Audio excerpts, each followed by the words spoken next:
Hi guys, we have a small video for you on 5 tips for editing natural looking photos on Instagram. So these tips will work on any photo editing software, even things like Photoshop and Lightroom. The principles are the same, but I focused on Instagram just for this video. So I'm going to go ahead and open up my gallery here. You're going to see all the photos on my camera roll, and I'm going to pick a photo that's okay. It's not great, it's not terrible, it's just somewhere in the middle. And I want to edit it to make it look quite professional, but in a really easy way. So my first tip is try and edit in camera. So what I mean by this is try and take the photo how you would like it to look when it's finished. So do as much of your editing when you're actually taking the photo as possible. So you can see with this one, it's a bit wonky. So what I'm going to do is go to the adjust settings and just try and straighten it up here. So I don't really like this window on the right hand side, and you can also see that it's leaning a little bit. So I'm just going to straighten it up, and then I'm going to crop it in to get rid of that window. So I'm going to have to re-straighten it up again just to make sure that the wall is straight. I don't want to cut out those shadows either because I think they're quite a nice feature. And that's done. So my second tip is use filters lightly. So filters are a really cool way to edit your photo. They're really nice presets, so you don't have to do much work, but try and use them lightly where possible. So I'm going to open up the filters tab and just go down and have a look what each of the filters will look like on my photo.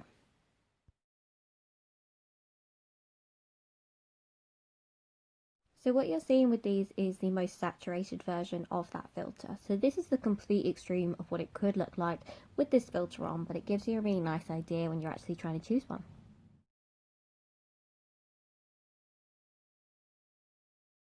So I'm then just going to pick one I like. Now I do have a favourite, it's this one here.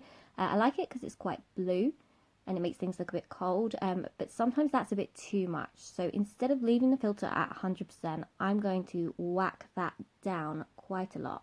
So if you move the scale along, you can see the different extremes, and then pick somewhere where you feel comfortable, but you kind of want to stay below the 50% if possible, just to give it that bit more of a natural look. Which leads on to number 3, make small adjustments. So if we go into the editing tab here, you see all these different things that you can adjust. So you guys have seen these loads of times on different photo editors. If you're not too sure what each of them mean, you can just have a Google and have a look. I generally just quite like to have a bit of a play with them. So when you open up your first one, I'm going to tap on the brightness here. You can pull it all the way one way or the other, just so you can see the different extremes. And if you want to creatively edit a photo, by all means go for the extremes. If you want to do it naturally, you want to make some really small adjustments. So you're going to see on each of the different settings, I'm just going to move them up and down a real tiny bit. And you can see the differences that they're making in the photo as we go.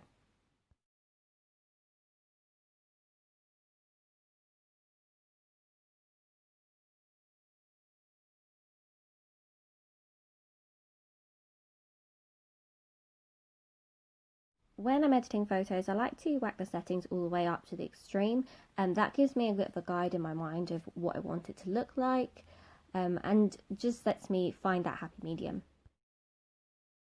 So there's a lot of different tools that you can have a play around with and use on here, but that leads me on to tip number 4, which is use the tools to fix problems.